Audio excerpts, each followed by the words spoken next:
I am Coach Crystal Henry, who has broken my silence. I was muzzled in ministry and in corporate America. I'm an Amazon 7-time best-selling author, a TV show host, a podcaster, and creator of Made to Lead Millions. I am a visibility coach, and it's my goal to see the real you. In 2023, my word for today is humility that unlocked royalty, coming from the wonderful story of Abigail. The name of Abigail means my father's joy. And I don't know about anyone else being a mother, an evangelist, in ministry, working, dealing with kids, dealing with spouses, dealing with family. Have you ever had to pick up the pieces of other people? Have you had to clean up the messes of other people? Well, we see the story of Abigail.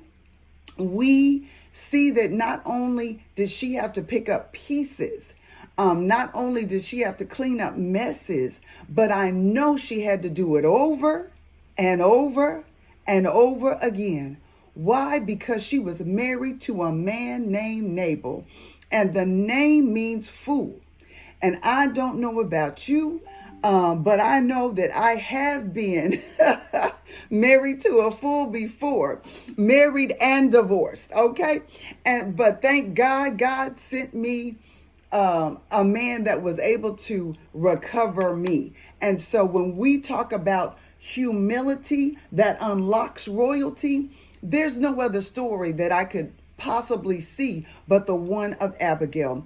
The characteristic of this amazing, powerful, anointed woman, her characteristics definitely show that she was meek but strong. Meekness, a lot of times as women, people want to use our meekness, our weakness, to overrun, to take over, to disassemble us, to push us down, to count us out.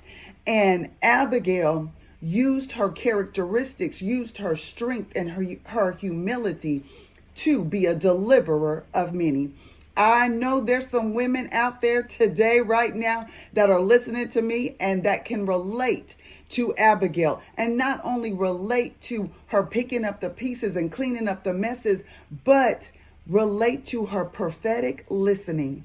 See, when we know and understand this story, understand the obstacles that she had to overcome over and over again, what had happened was Abigail was tending to her household things. She was doing what she was supposed to be doing.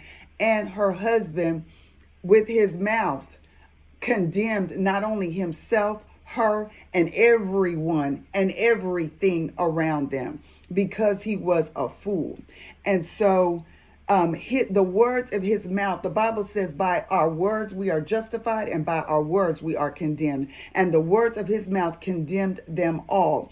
But the excellency and the characteristics of her meekness, the meekness of Abigail, she was modest. She wanted to live in peace and was used to creating peace all around her.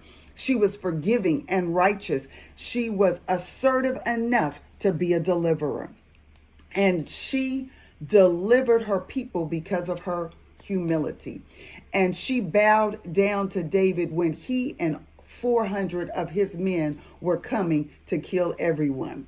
And so when her husband's mouth got them in trouble, her humility bowed down, and she sent her servants out before she got there. And she sent the food that her husband refused to give David and his men for their kindness.